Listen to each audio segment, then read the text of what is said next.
I have just launched a mastermind called the Circle of Influence, where I'll be taking you under my wing to show you how to build a platform online that generates an income for you so that you can have more freedom in your life. I'm also going to show you how to become a powerful influencer online so that you can score interviews and so you can get exposure on major publications and platforms. And I'm going to even show you how to build these platforms yourself, such as a website, a podcast, a YouTube channel, and a social media following so that you can get your message out there to millions. I'm also going to show you how to network with other incredible leaders online so that you can interview them and so that you can collaborate with them and really show you how to refine your story so that you can share it in an unforgettable way to score more interviews, to score book deals, and to gain more speaking opportunities so that you can become a powerhouse leader.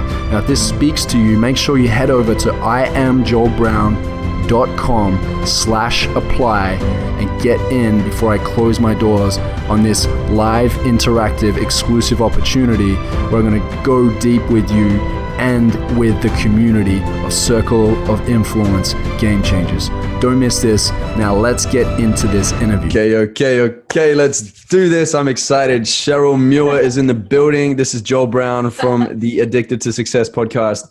Wow, Cheryl, we are in interesting times. I know that you are a dating and relationship expert. Well, there's my alarm for you. You are a dating and relationship expert. And I know that you specialize in helping busy professional women break free from dating drama fast, right? Mm-hmm. Now, I know that the time that we're in right now, dating situations have changed, relationship situations have changed.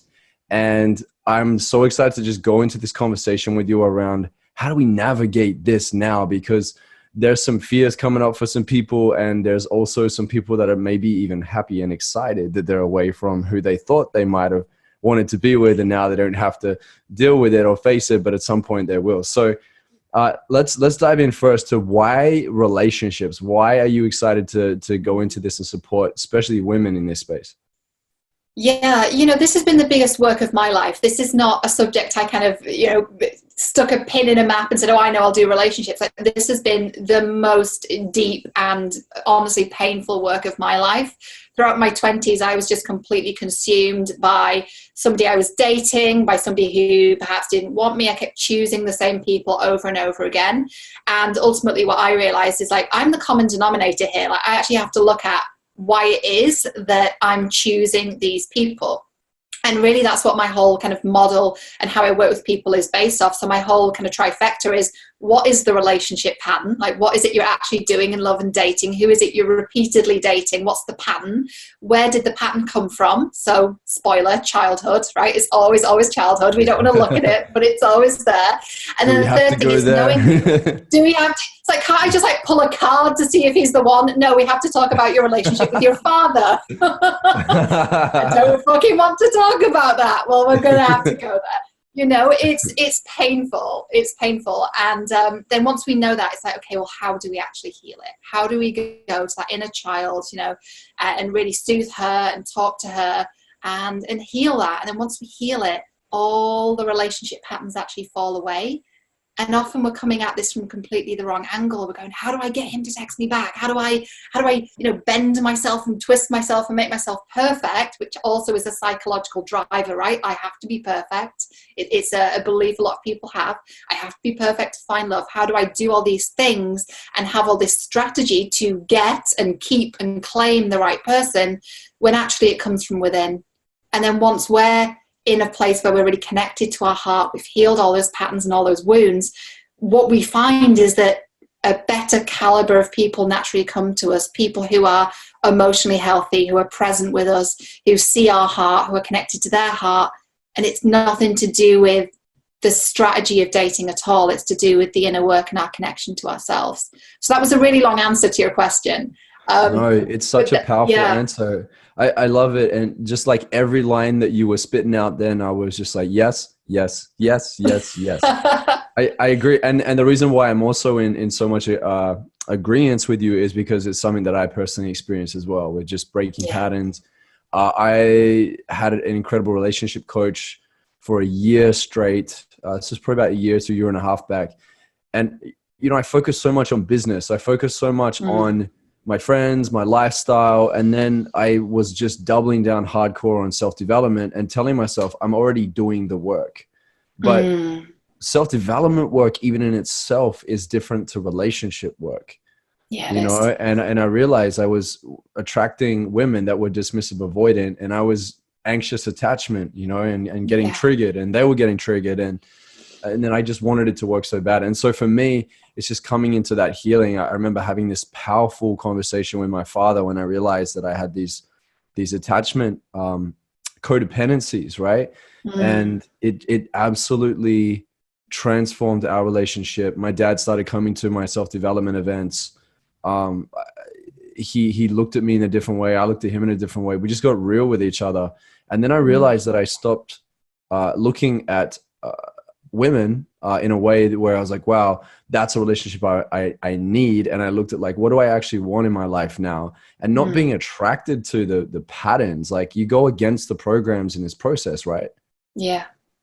Yeah, I love everything that you said there. I love, first of all, that you had that conversation with your father, and I really want to just honor that, because that's not easy to do, right?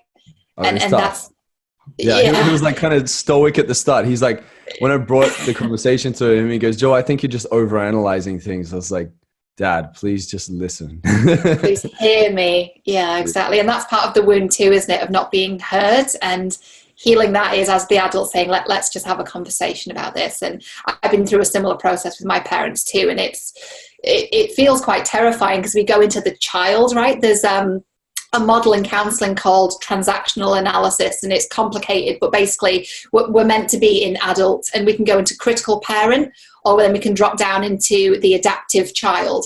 And so if we've got childhood trauma, which, spoiler, we all do on some level, right? There's nobody who doesn't have some level of trauma, even if it's just, oh, my dad forgot to pick me up from school that time and I was left there waiting in the rain, and that as a child traumatized me. It might not sound big, but in our childlike experience of the world, we feel unsafe, right? So from that place of going into the adaptive child, when we're talking to our parent, we can quite easily go back into that and feel quite childlike and quite afraid when we have those conversations. So our inner child starts doing like somersaults and goes, no, I don't want to have this conversation. It's not safe, right?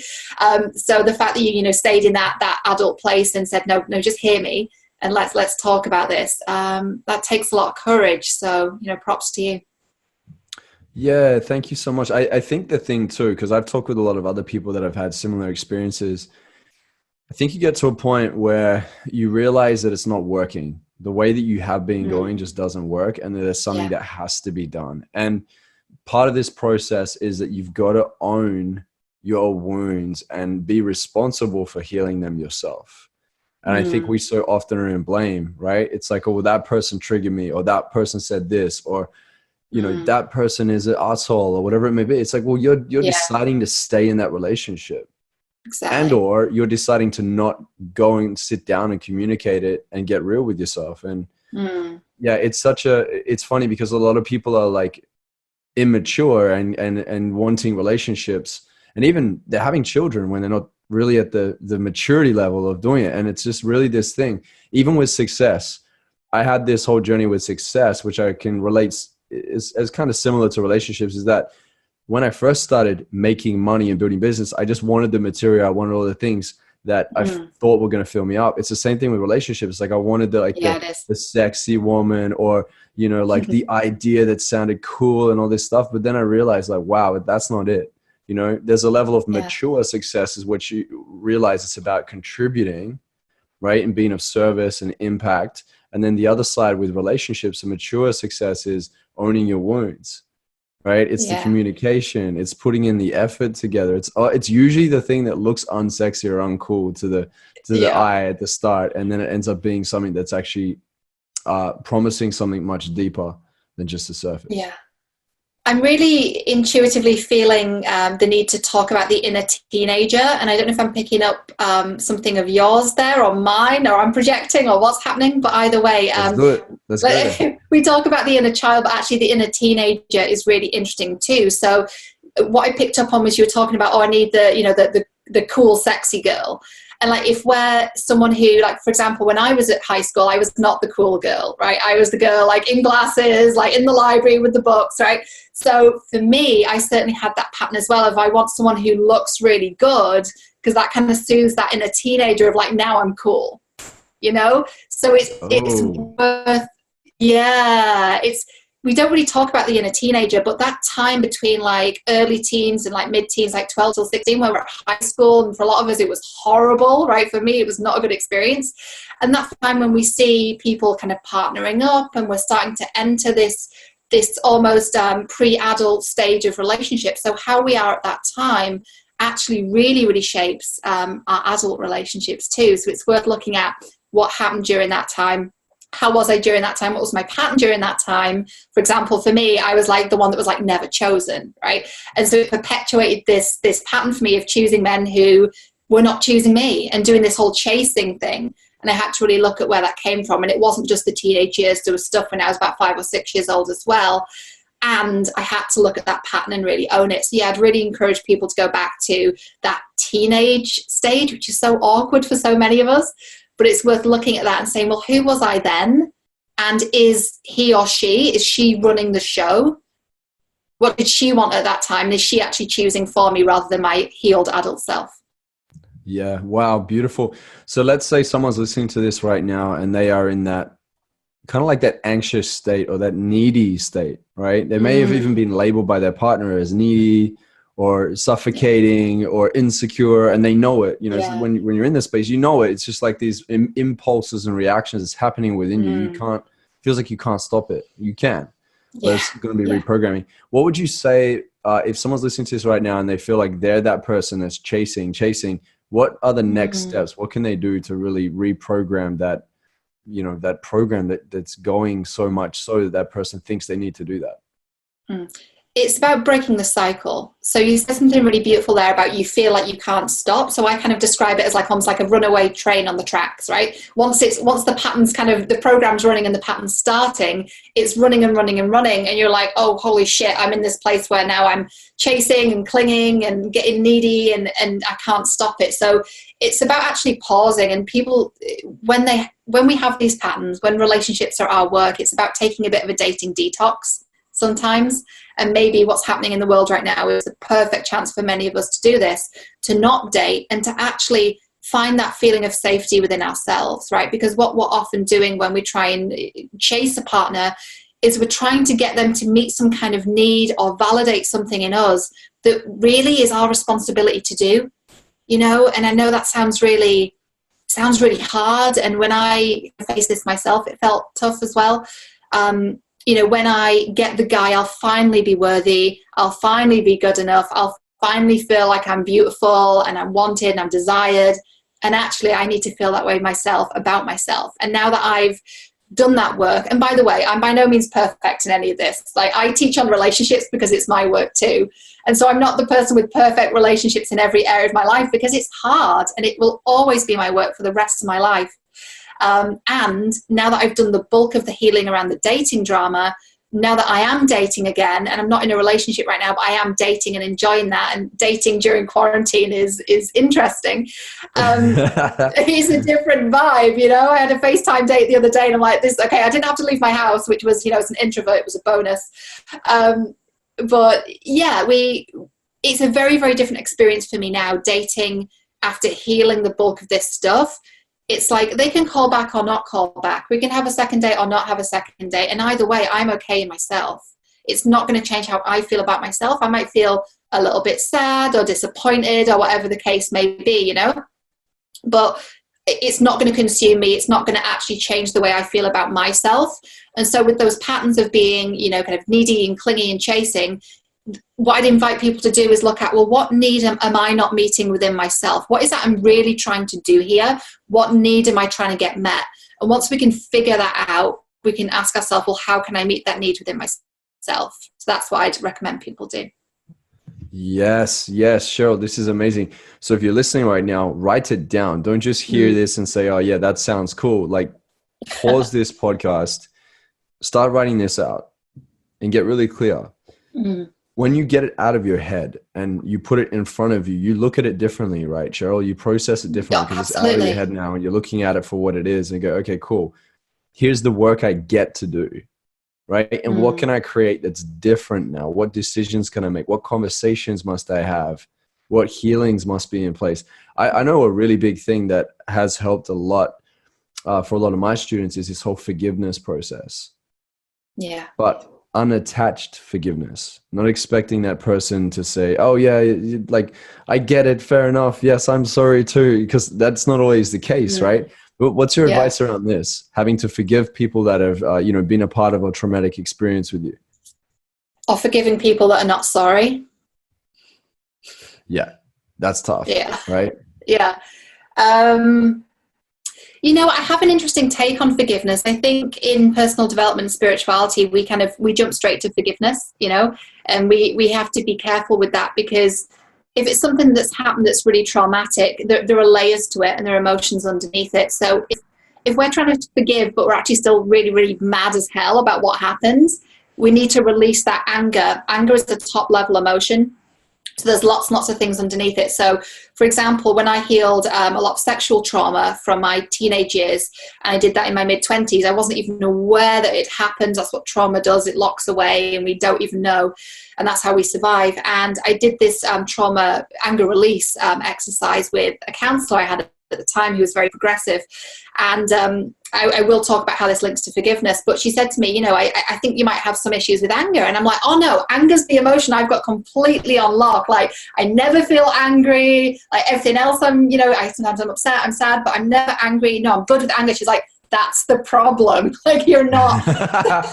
You're suppressing it, right?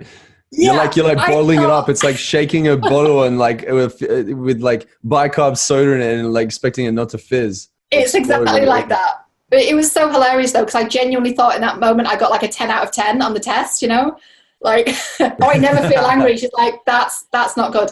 So turns out she was right. And what she did was really interesting. And I don't think I've ever told this story publicly before, but it's I think it's really helpful. We went into a room, a big empty room, and she moved all the chairs out of the way, and I had a rolled up yoga mat with duct tape around it, and she had a boxing punching bag thing, and basically she agreed to some trigger phrases to say to me that the person who was the perpetrator of what happened had said, and it was intended to trigger this anger out of me. And then obviously I was beating the freaking boxing thing with the yoga mat, and it was a whole thing. I mean, this went on for like 2 hours, right? And it was a little next level. The girl that didn't have any anger turned out had a lot, and it was a really beautiful thing. And so what I'd say about the forgiveness thing is, you can't forgive until you've released that anger. And we often don't think we're feeling the anger, just like I did.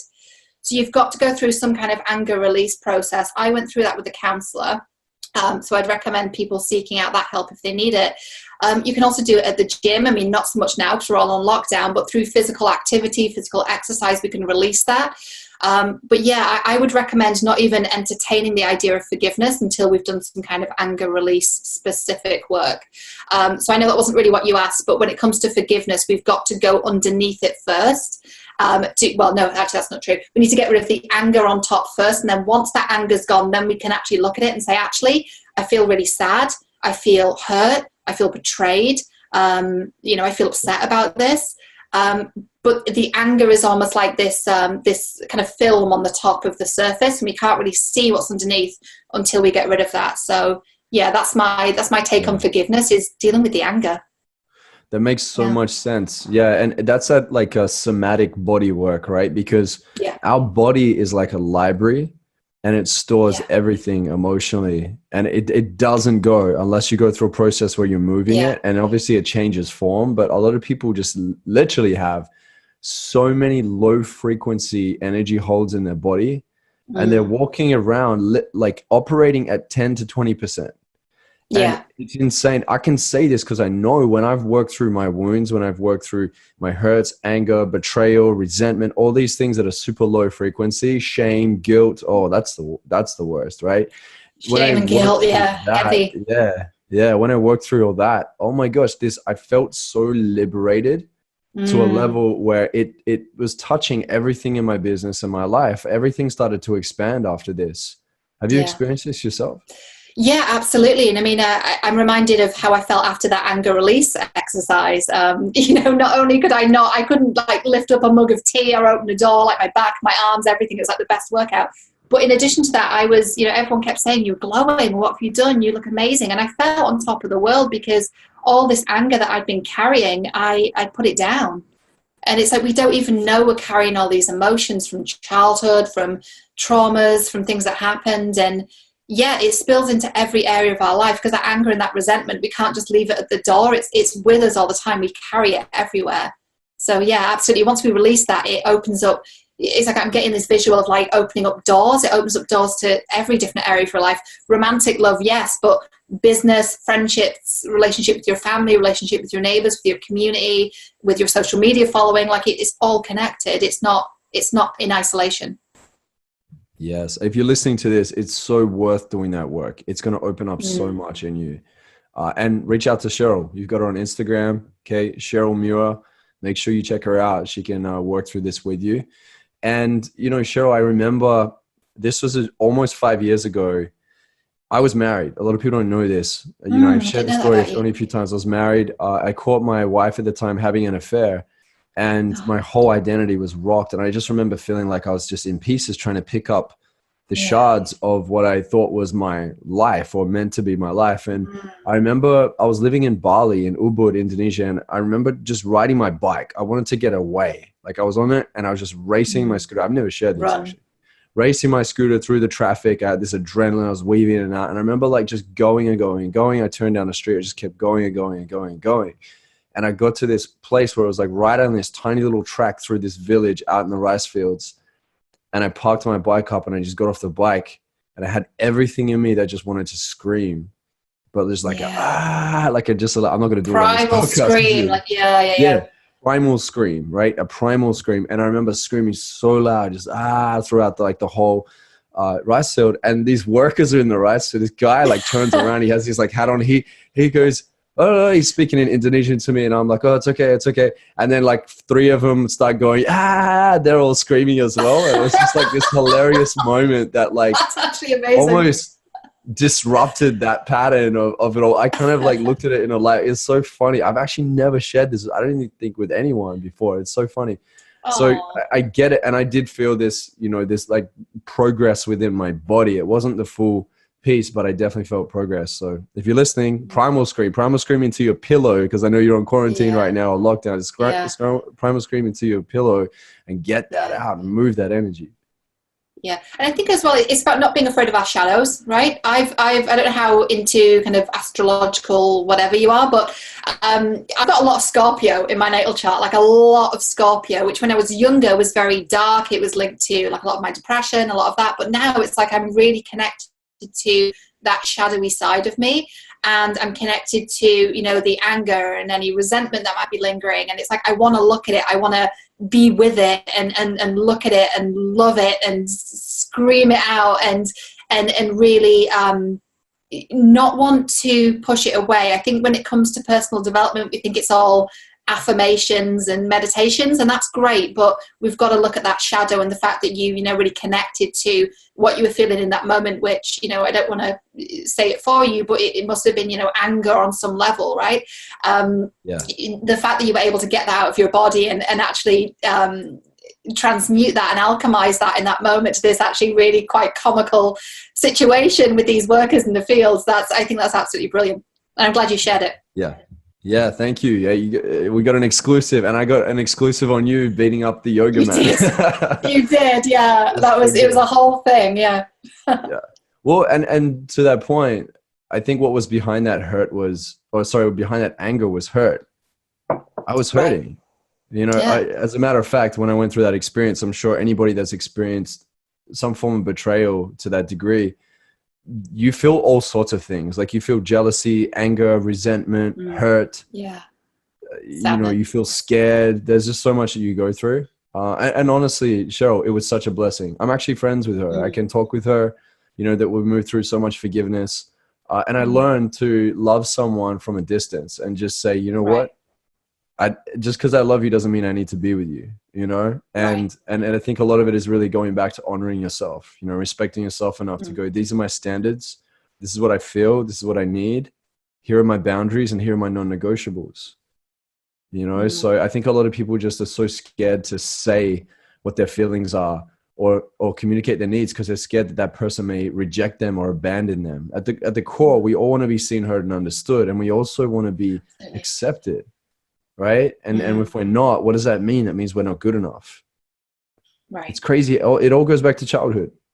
It Seriously. all does. It all does. I mean, they say, don't they, that 95% of our beliefs are formed before the age of 6. So if that's the case in life and business, which it is, it's also the case in relationships. You know, I always use the analogy of raising like animals, like puppies or kittens. If you've ever had a puppy or a kitten and then there's an older cat or dog in the house, the puppy will then look to the older dog and be like, oh, how do we do this? Which is why if you've got a very naughty dog who does very naughty things, the puppy starts picking up on its bad habits. It's like, oh, this is what we do. We like steal the human's food. And it's like, no, this is not what we do, but you're learning the bad habits from your elder. We're not that different from the animals. We think we are, but we're really not. So when we're very, very little, even just 18 months old, we're looking around and subconsciously we're asking ourselves, well, how do I relate to other people? What are relationships really like? And we're looking around at mum and dad screaming at each other and we go, oh, relationships are painful. Okay. And we just accept it, just like we accept that there's a Father Christmas and a tooth fairy. You know, spoiler for everyone, that's not a real thing. But we believe all these things, right? Sorry, major spoiler for some people there. You just burst my bubble. What are you doing here, Cheryl? You can believe in whatever you want. You know, we all have our beliefs. It's all good. But, you know, we're very susceptible at that age, aren't we? And so we're looking at things and we're not thinking, oh, my mum and dad don't get along. They have a toxic relationship. But that doesn't mean I have to have that. We're not thinking that. We don't have that filter at that age, right? We're in that brainwave, that theta state where we're taking on everything. And that can be great for learning how to walk and talk and eat and read and write and all those things. But it's not really helpful for relationships and learning about relationships if we have parents who are dysfunctional, which most of us do, or if we have a parent who's not really present. And by present, I mean they're either not physically in the home or they are in the home and they don't want to be there. So we learn all these things, and what it's about as adults is doing exactly what we're doing now and talking about it and trying to unpick it all and saying, well, actually, what do I believe and where did this come from? Because when we're kids, we just absorb it and go, oh, relationships are painful. We scream at each other. I don't receive love. Love isn't easy for me. It's hard. It's painful. And so we have to unpick all of this and go, actually, that's not true. That's just what I witnessed. And that's just one example. But there's a million different other examples of people that have healthy relationships. So a bit of a tangent there, but I think an important one. Yeah, absolutely. You know, I think there's this like ripple effect. And, you know, my mom shared when I was maybe like a teenager, she shared that she was in physical abusive relationship before she met my father. And so some of the things that she learned in her response to that was then brought possibly into relationship with my father. And then early ages when I was growing up, my mom had postnatal depression and my father didn't know how to handle that. And he was dismissive. Right. So then I was getting this anxious love from my mom, learning it, this patterning, this energy that was on me. And then my father was dismissive and all I wanted was love from my father, you know? And so I started looking for that later on in life in women that were dismissive. I was attracting it. Guys, honestly, energy does not lie. Like we're picking up on it on an unconscious level, and you may consciously want something. And sometimes you may think there's an attraction there, but it's not always a healthy attraction. It's coming in for a reason. It's teaching you something and you just keep repeating it until you get the lesson. You have so much self-awareness around this, and I can tell you've done a lot of work specific to relationships because you wouldn't know that if you hadn't.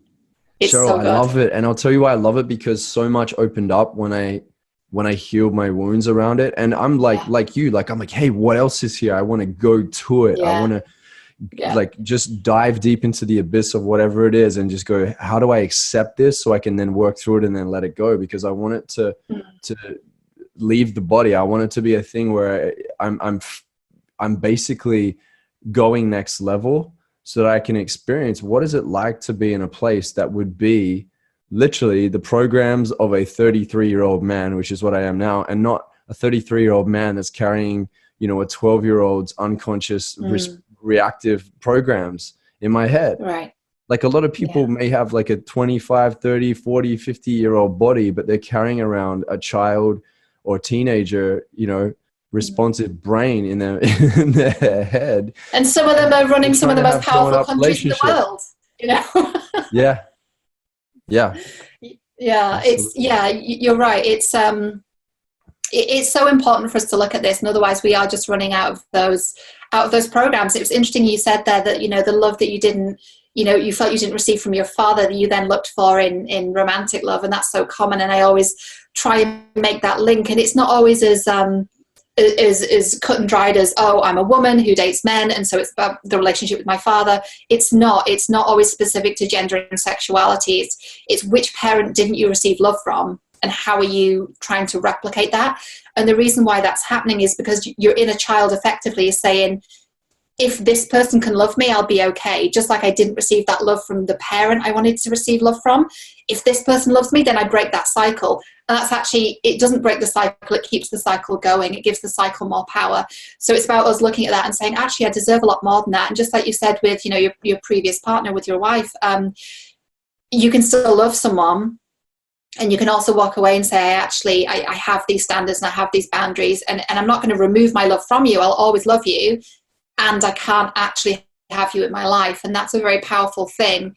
And people talk about love like it's this, all-encompassing, all-consuming thing, but love is actually the love for the self as well, right? When we love ourselves and we say, I love myself, I love you, and this isn't healthy, and I've got to walk away. And it's a very powerful thing to be able to do that. Yeah, absolutely. I remember Will Smith recently sharing about his relationship with Jada Pinkett Smith. And he says, I'm not expecting my wife to love me and to need me and to give me all these things. He said, I fill my own cup first. And I become this complete whole individual with my own happiness, and she has her own happiness. And then we bring both of us together to amplify it and experience more. And he said, anything other than that is selfishness. Yeah. And it like rung so true to me, so deep. And I think, like, when we were talking about these reprogrammings and healing the wounds, I want my children, and not even want, I know my children, because I'm willing to do the work, will have such a fighting chance to have more of an experience of learning how to be a higher emotional intelligent being, because the example of the parents they have been able to work through that too. And I think there's such a gift that you can give your children as well, is a home where they get to learn how to rise above the wounds and the hurt and the anger, and have a chance to really connect on a level that's pure and authentic as well. And I think we're in a world where people think they're getting it, but they're not. There's a lot of facade, there's a lot of games played, there's a lot of things portrayed in a certain way, there's a lot of fantasy thinking and ideals, but not truth. Yeah. I love that you spoke to children particularly, because, on a more of a soul level, or more of a collective level, the reason why so many of us were assigned in this lifetime to do relationship work, like you and me, we both have found relationships to be a place of, on the one hand, a lot of pain, and on the other hand, a lot of growth. And that's when it's your work. We all have businesses and we have everything else, but in terms of our soul work, it doesn't necessarily have to be something that is our profession. And our soul lesson for me is relationships, for sure. And so many of us have signed up to learn about relationships because our job is exactly what you just said so articulately there, which is our job is to raise children who are conscious, to raise children who don't have to be in therapy for 10 years before they can have healthy relationships. And the reason that is, on a very, very practical level, particularly with what's happening right now, is that our children, they've got shit to do. They don't have time to be in therapy. In 20 years' time, how much plastic is going to be in the ocean if we don't get our shit together? They've got really important stuff to do. So it's really important that when we raise them, they can, at 15, start creating solutions. Like they're really going to have to hit the ground running. And that there are, children now who are very ahead of that, like Greta Thunberg and other, young people who are here to help us. But our job is to raise those kids and to just try and not fuck them up. and just have, trying to have them as Yeah. healthy and conscious as possible, because they've got shit to do. They've got work to do to undo the work that ultimately the generation before us and the generation before that have created with the environment, with our level of awareness. So it's our job to really create an environment where they can come here and just do the work that they're meant to do. And it's our job to kind of get out of the way. That's the way I see it. Yeah, for sure. For sure. And I think to this conversation of basically coming from a place where you're not needing someone, that you're fully okay within yourself. Let's talk into this, because I feel like there are a lot of people that's going through either lockdown right now or quarantine.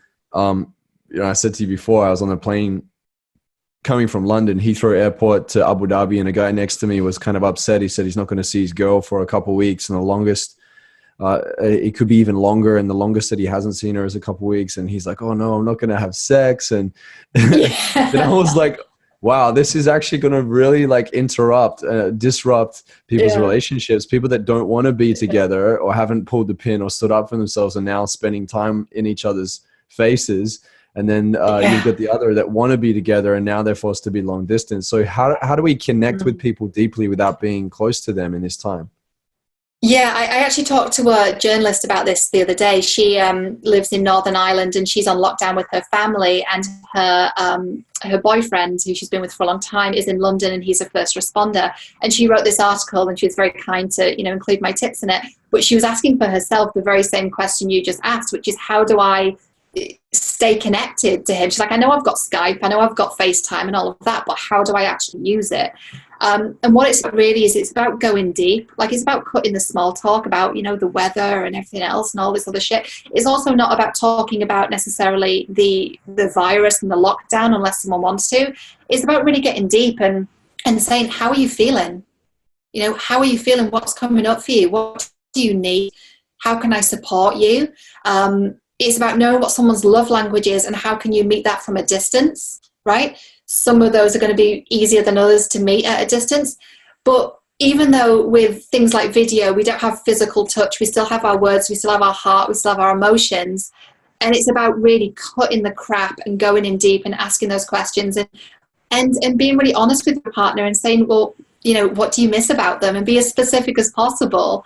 And then start planning those post-lockdown dates. I've seen some really beautiful lockdown love stories online where there was a guy who, I don't know if he should have been doing this actually, but he got himself in one of those massive plastic bubble things, and he went to meet his girl and see her, and they pressed their hands together through the bubble. It was so beautiful. So people are doing things like that and getting really creative, or they're having dinner together on different rooftops, things like that. So, we can get creative during this time in terms of dating, but with the long-term partner thing, it's about just really connecting to them, asking them questions about how they're feeling and getting real and getting honest. And then for the physical side, I think there's going to be a lot of people getting really creative over the phone and using their words. And, there's going to be a lot of people that are away from their partner physically. So there's going to be some, how will I say this politely, some very creative phone conversations. Some people are going to have to get good at sexting. Yeah, exactly. There's going to be some very saucy phone calls, I'm sure. That is so funny. That's so funny. Yeah, I saw a meme the other day that said something like, let's be real, the only people that are really, or the only ones that are really winning in this whole situation are the dogs, because now they get to spend more time with their owners. Dogs are very happy right now, it's true. Yeah. And there you go, physical touch. If you got a friendly dog and it comes up and wants to cuddle with you and get pats and that, you're getting your physical touch met to some degree. That is true. Yeah, we all love our pets, right? I've got cats. Well, my family have got cats where I'm staying. But dogs, cats, whatever animal you've got, cuddling them, that physical touch. Yeah, that's really healing and really beautiful. Yeah, wonderful. So we spoke into people that were distant from each other and how to really, work through that. The other side of the coin is people that are alone by themselves in this time. What do you think is going to show up for a lot of these people, and what can they do to really spend this time in the best way possible to use it as a growth opportunity? I cast my mind back to when I used to live on my own. I lived on my own for about 7 years when I lived in Canada, and I loved it. And I couldn't help but think, God, if I was locked down right now on my own, what would that feel like? And I think being on your own and being alone are two different things. I think what it really forces us to do, again, like with connecting to the long-term partners, is that we're forced to connect in ways that we haven't connected before. So it looks like having more phone conversations with your friends and your family. I mean, I've never talked to my dad so much in my life. I'm calling him every day. That usually doesn't happen, right? So it brings us closer to people. What I've seen, which is so beautiful, and this really only works in a city, it doesn't work where I am right now in a rural area. But I'm seeing people like open up their balconies and open up their windows and starting these like group sing-alongs, which sounds super cheesy, but actually when everyone's like singing together and everyone's like applauding together, applauding for like the National Health Service and everyone that's helping, it's this sense of you might be in your apartment on your own, but you're not alone. There are people all around you. So how can you connect with them without breaking that quarantine or lockdown, and without getting physically close to people? How can you connect with them in that way? So it might look like putting notes through your neighbor's door and saying, hey, how can I support you? How can I help you? And feeling connected in that way without being physically close to them. And I think the third and final thing really is knowing that at this time, some things might come up to you around your relationship patterns, around your dating stuff, because the reality is we've all got a lot of time now to sit and to think, and our minds and our hearts might drift to that person that we've been in that kind of situationship with, and it might be really painful. And what I would say there is, it can be easy to feel guilty about that at this time because what's going on in the world is so big. But whatever we're feeling right now, whatever is coming up for us is perfect, because we get to look at that and get to investigate, why is that so painful? Why is it so painful when I'm on my own, right? Because we can love the time on our own, we can feel excited about it, or we can feel like it means something about us. So what meaning am I assigning to this? Am I making it mean I'm alone, I don't have anyone, I'm not worthy, blah, blah, blah? Or am I going to make it mean, you know what, this is a really beautiful time for me to go within and for me to look at this stuff that I've been avoiding because I've been using work as a coping mechanism, because I've been, really invested in my identity as this, boss or this entrepreneur or whatever it might be. Now I get to sit with myself and be with my emotions, be with my feelings, and really look at that. So yeah, it's not about being lonely, it's about being alone with yourself and getting the chance to look at all these things that we really don't want to look at because they're tough, right? Yeah, for sure. And there's going to be a lot of people that are going to have to get good with connecting with each other just, online or whatever it may be, and getting to know each other for a longer period of time instead of rushing straight into a relationship if you're dating right now. Yeah. So this whole pacing thing is important. We had a incredible relationship expert and coach. Her name's Apollonia Ponti. She was on a couple episodes ago. She was talking about the importance of pacing.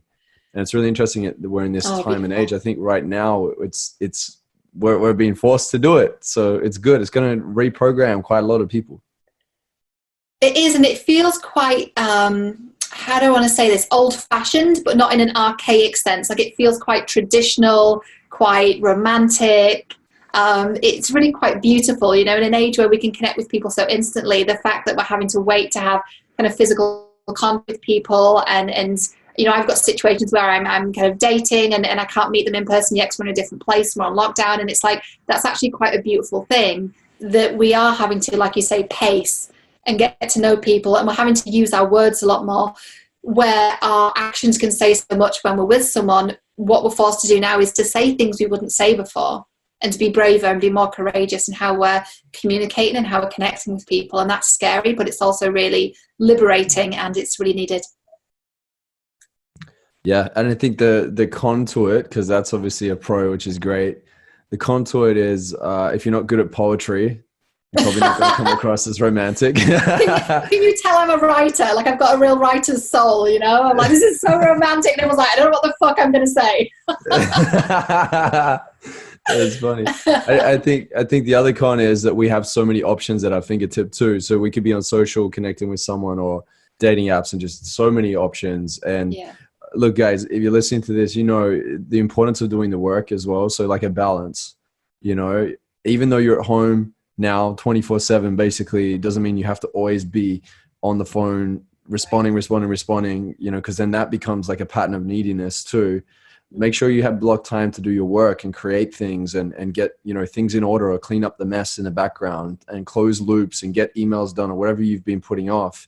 At the same time, then spend time to connect and communicate with others that you have interest in. So yeah, we live in interesting times, and I'm so happy that we've had you here, Cheryl. You are amazing. Wow. We have just a plethora of wisdom that just poured out in this podcast. So thank you so much.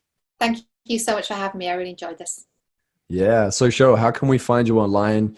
If there's anyone here that is inspired to work with you, I know that you specifically work with women. So if there's any women here that want to go deeper into breaking their patterns, healing the wounds, really raising their frequency when it comes to relationships, how can they find you online?